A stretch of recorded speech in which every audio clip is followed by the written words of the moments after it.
great? Yeah, there's two reasons. Donald Trump's gained a little bit in the national polls. We seem to see more movement in the national polls than we do in some of these swing states. Yeah.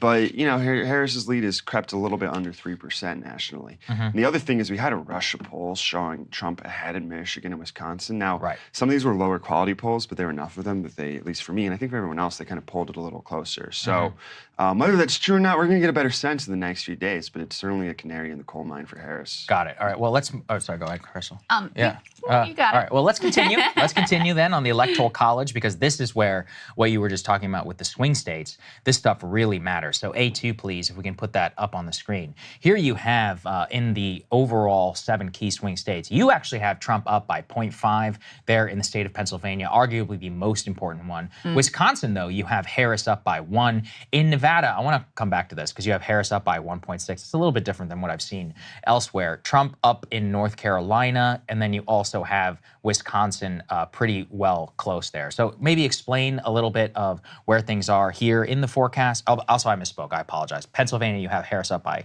1.3. Just explain a little bit here, this margin, some of the movement, again, that we've seen here, and your theory of whether they'll all move together or they won't.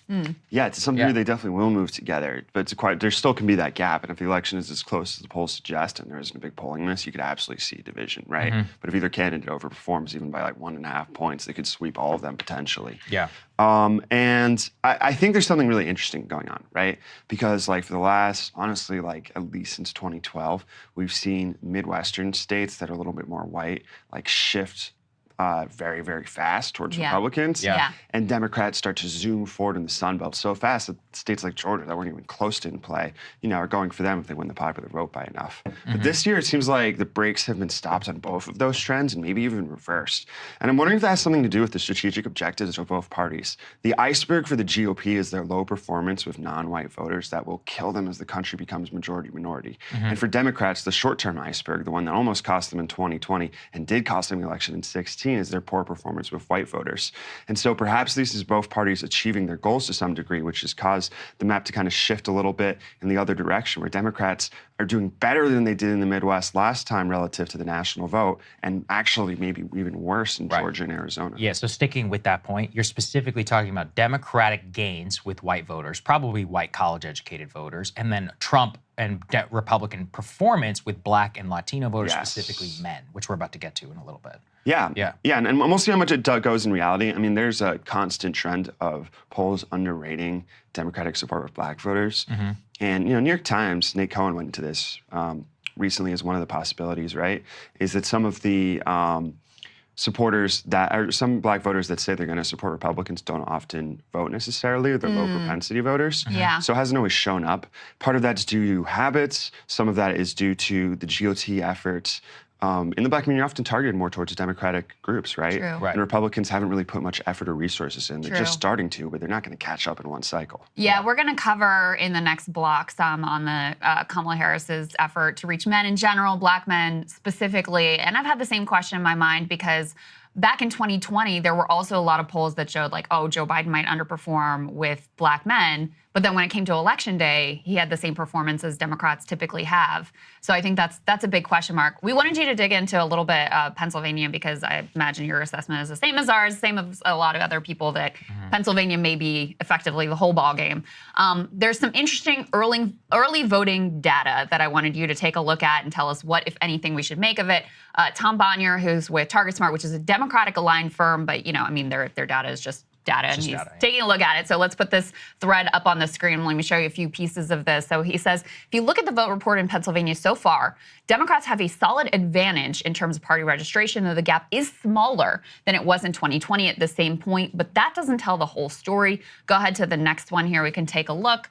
He says, let's look at the early vote by modeled partisanship. So not just what people self-identify, but what their TargetSmart modeling suggests their vote will be. It shows a wider Dem lead than at this point in 2020. Why is that? The answer is simple. The model believes that the unaffiliated voters are more Democratic than they were in 2020. If we could go to the next one as well, he's been pointing out that there appears to have been in multiple states a huge surge in Black women registering to vote, and so far also turning out to vote. He says, looking at the racial breakdown of women early voters in PA, we see the biggest increases among women of color, especially Black women, whose turnout is 248% of their turnout at this point in 2020 compared to 146% for white women, so women in general turning out at higher rates than they do in 2020. What, if anything, do you make of these numbers? How should we think about these things? Yeah, I don't know if it can tell us too much about who's going to win because it's so hard to interpret early vote accurately, especially given how much the electorate is changing with their early voting habits post-COVID. That being said, it does tell us a story of what the parties are trying to do and whether they're being successful. Republicans were trying really hard to reverse some of the fears about early voting and voting by mail. And this suggests maybe they've made some ground on that front. Yep. That doesn't mean they're going to win the election. Some of these guys would have voted on election day. But it's a lot easier when you have a GOTV operation to get people to vote early because you don't have to then worry about them in the final stretch and you can focus your resources You can kind of check them off and focus on the people who you're still working to persuade to turn out. Exactly. And then on the Democratic front, right, as we're just talking about, the fear is, are they going to have the same level of turnout with Black voters? Especially in Philadelphia and Milwaukee. And so we're seeing some good signs in Pennsylvania and Wisconsin on that front for Dems. And, you know, turnout was high across the board. It was a little lower in some of these cities in 2020 relative to the rest of the state, but Democrats managed to win anyway. And, you know, they're hoping that that doesn't happen in 2024, and this is a sign that their plan to change this is working. And, you know, the Harris campaign, everyone says, has a pretty great GOTV operation. I think there's a question mark on Trump's because he has had his super PACs take the lead on that. They're using some new strategies, and it could work out. It could also kind of blow up in their face. I know a lot of GOP operatives are worried about that. I've seen that. Now, well, Elon is a big part of the turnout operation in Pennsylvania, is he it's not? the America PAC. Yes. Yes. So sometimes innovation in politics is very important, can work. And Elon himself is kind of interesting because the guy either kills it or it fails. I don't know which it's going to be. That's a good way of putting it. That's a very good way of putting it. Can we put the New York Times poll up on the screen? I want to talk to you about this. A4, please. Mystery repeats. Harris up by 4 in PA, according to the New York Times. Trump up by 6 in Arizona. So there was a previous theory that all 7 swing states would either go one way or the other way, kind of how they did in 2020. This time, like you just said, we see a bit of a reversal in that trend as both of the parties are fighting to accomplish the two things that cost them previous elections. Is that what you see going on here? What are the key characteristics of why and how there could be a 10-point spread between these two critical swing states? So I think it's unlikely it's that big, but it's possible, right? It's probably the biggest spread pollsters had, or at least any I can think of off the cuff. But the New York Times theory of the case, and they're smart, so maybe they're right, is that Democrats are genuinely doing better with white voters, especially white college-educated voters.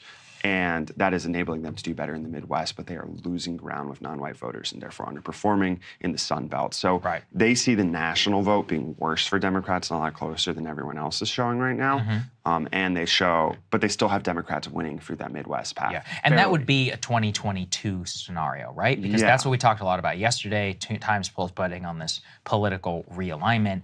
In this scenario, would you expect Arizona, Georgia, and Nevada to all move similarly? Because I saw it in your forecast. You have Nevada, Harris up, but you know I've seen Trump up there almost by 6 points in some places, which is a crazy reversal. When's the last time Republicans won Nevada? I want to say 2004. Yeah, it's been a long time. I saw the same poll, and I think that one was an outlier. I'd be shocked if he won. I wouldn't be shocked if he won Nevada, but I'd be shocked if he won by 6. I think that Nevada is probably a little easier for Dems than maybe even the other 3 Midwest states based off the current polling, but it's a hard state to poll. And the GOP, it's been their white whale, and it's not because it's an uncatchable one. They're barely losing it. Yeah, every time. It's like this close. So they could win it. I mean, in 2014, Democrats went completely AWOL in the state, and GOP won the House seats by a combined 18%. I think they won the governor race by 40. So like, you can't rule out Nevada. There's a reason it's on the swing state list. Yeah, I mean, it's such a unique state demographically and also just with the union density and the nature of the culinary workers union, how much the service sector dominates. So it's not like, you know, hard hat construction unions, which have really shifted towards Trump. It's the service sector unions, which have stayed more in the Democratic camp. But, you know, still you have a state where there was hit very hard by COVID, where economic concerns are really paramount, where the demographics may not at this point in time particularly favor Democrats in terms of, you know, some of the realignments and some of the shifts. But, you know, to go back to your point about if the New York Times theory is correct, about the shifts in the electorate. If Kamala Harris wins those quote unquote blue wall states, but loses all the other ones, she wins 270 to 268. Like, I mean, right? Am I doing that math right?